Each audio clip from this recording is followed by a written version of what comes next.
Hello! Another week has come and gone, and with that comes the fall of spooky season and the rise of Thanksgiving. It's not Thanksgiving yet, and there's not really a lot I can do to celebrate it, but you better bet that on the 22nd of November I will have feast. No, but for real, I had a great spooky season. It started out with a party at the Feminist Society. We had some drinks and candy, and I dressed like a pop art witch, which I will have a picture for you here. As you can see, I put a lot of effort into it, and I found the little broom at Morrison's for £2, so bargain costume. Also, we listened to some Halloween music and went dancing to such classics as The Time Warp and The Monster Mash. What's Halloween without those classics? Am I right or am I right? I'm right. So on the actual day of Halloween, I baked some cupcakes with Jacob, and they were alright for a box mix, I guess.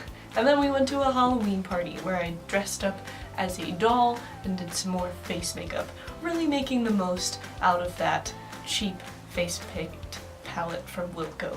That night we ended up going to a party at the Leeds College of Music, where they had spooky music and spooky drinks, such as the Witch's Brew. Ooh.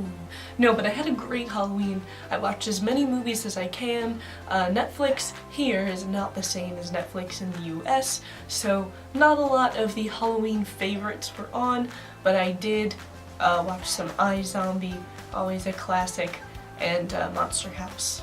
So, you take what you can get. On Saturday I had my first British pie at George's Great British Kitchen with Jacob, and I didn't know how to eat it. But it was kind of like all stacked up together, so it was like a shortbread, like pie crust with roasted vegetables, like a gravy, and then a slab of chicken, and then a Yorkshire pie, and then like a steak of herb through it, and then there were French fries and a gravy boat. So it was a lot, but it was like one of the best things I've had since I've got here, hands down.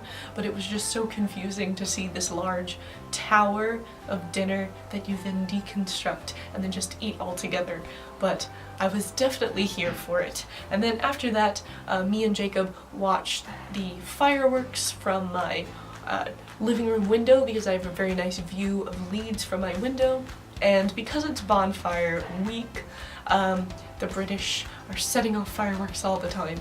And I really feel like the British like fireworks more than Americans, because I just see fireworks all the time. Like even for Halloween, in the days leading up to Halloween and on Halloween, there were just fireworks all throughout the city. And apparently that happens at every holiday, but especially this week since we had the sandwich between Halloween and bonfire night. So on Saturday, you could sit in my living room and watch probably like 7 to 10 firework displays go off at one time, from all the way on the horizon to pretty close by. So I'll show you some pictures of those as well. Here you go.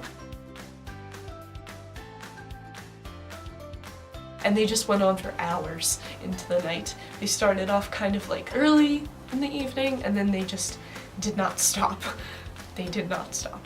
But I am a sucker for fireworks, so I absolutely love it. And it's really nice because you can see them from my bedroom window as well. The window's just not as big, but it's kind of nice to be doing some work in the evening and then just have like fireworks going off in the distance.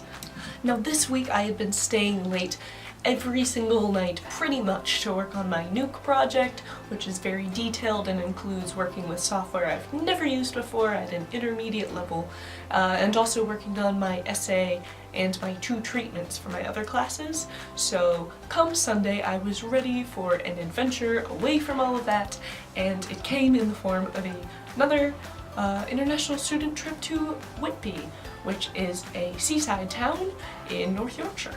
So we left in the morning. It was about a 2-hour bus ride there. I went with my American friend again, and on the way there we played a game in which you got to learn some of the different musical artists and actors that are from Yorkshire, which I didn't know this, but that includes Ed Sheeran, Arctic Monkeys, and Def Leppard.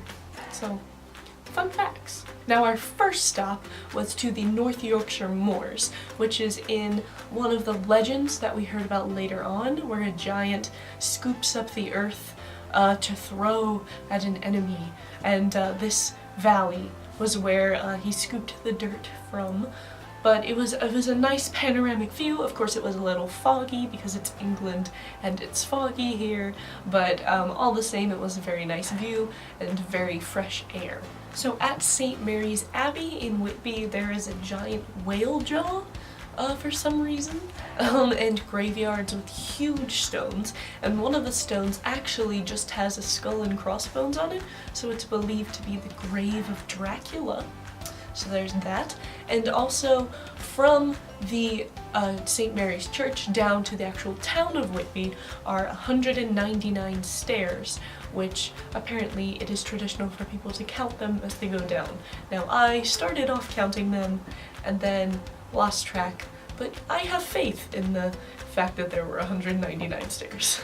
I believe it. Now, Whitby's famous for Dracula legends because apparently Bram Stoker went there specifically to gather inspiration for a story, and so he set a lot of the scenes in Dracula in specific places in Whitby that you can see if you look around. If you are on the kind of the peak of the town, which is at St. Mary's Church, you can kind of see over Whitby. So we had a walking guide who told us some folklore and legends about the town, and it was really cool because she could just point out the locations and you could see the whole town, so you knew exactly what she was talking about. So for example, Dracula was said to suck the blood of one of his victims in the abbey, and he was said to hide out there. And also there's a scene in the book where a ship with no sailor washes up on the shore of Whitby, so we saw that. It's a very small shore, but it is still a beach, and it said that a black dog with red eyes jumped out of the ship, and that was actually in Whitby's news at one point. So he gathered a lot of inspiration from the town, as did other authors such as Charles Dickens and Lewis Carroll. Lewis Carroll was inspired by all of the empty oyster shells around the town to write his famous poem The Walrus and the Carpenter, which is seen in the Disney Alice in Wonderland cartoon. Or, you know, on paper, but you might know it better from there. So our walking tour included a lot of folklore, so we got to hear some of the local legends, and then after the tour we went to get fish and chips because it was a seaside town. I had heard that the fish and chips were A+, and they were. It was the largest piece of fish that I have ever been served, probably ever. And after that we went to a couple of the shops that Whitby is famous for, such as the Jet shop, and I got these earrings from there. Jet is found in Whitby, and there are tons of these little independent shops where they harvest the jet and make it into jewelry. And also we went to a candy shop where we picked up the very famous Whitby rock, which is like a hard rock candy stick, kind of like a candy cane, but doesn't taste like peppermint. Well, that's a lie, some of them do taste like peppermint. You get the idea. So after that, my friend and I went out on the beach. I just love the beach, and this was a very, very tiny beach, but it was still good. And there was a little passageway of rocks over to this platform with a lighthouse, and from there you could really see the sea washing up on the cliffs. It was very scenic. You could see out into the sea, and also we got nice pictures of the lighthouse. There are actually two lighthouses, and we went to the smaller one. We couldn't go inside of them, but we still had very nice views out to the ocean and looking back on Whitby.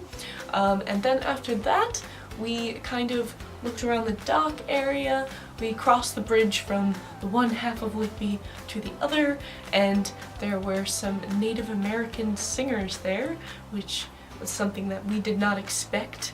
But we went into a goth shop because goth culture is very popular in Whitby due to a lot of the Gothic legends that they have there, and the shops were pretty cool. They had some very gaudy goth dresses and jewelry, which were pretty cool, and apparently they have goth festivals there, which sounds pretty fun, I'm not gonna lie.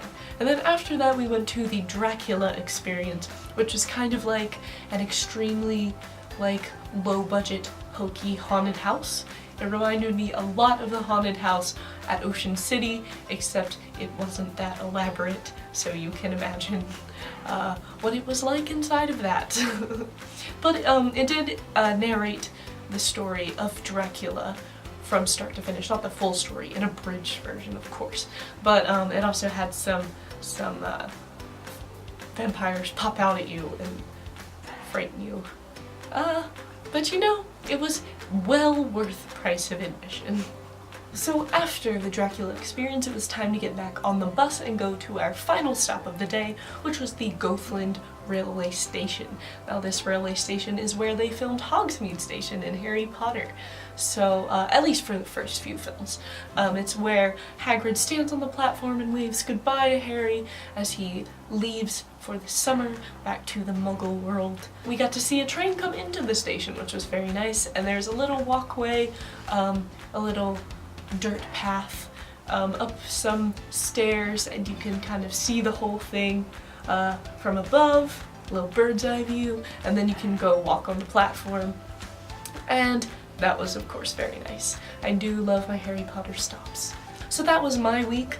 It was low-key, but at the same time, it was an absolute blast, as always. And next week, I will be going to Bonfire Night, the British holiday, which is on the 5th of November. It's Guy Fawkes Day. Also, the Leeds Christmas lights are due to switch on this week, so I should be getting into the Christmas spirit way too early as I walk through the town. Ever since daylight savings time, it's been getting dark here, starting at like 3, and then by 5 p.m. it's pitch black, so I should be able to enjoy some of the Christmas lights at a reasonable hour walking around the city. And then the Christmas market is supposed to open up soon. So that should be a lot of fun, a lot of Christmas spirit in the Thanksgiving time, but that's alright. We just gotta roll with it. And I'll see you next week where I'll have more fun adventures to share. Bye!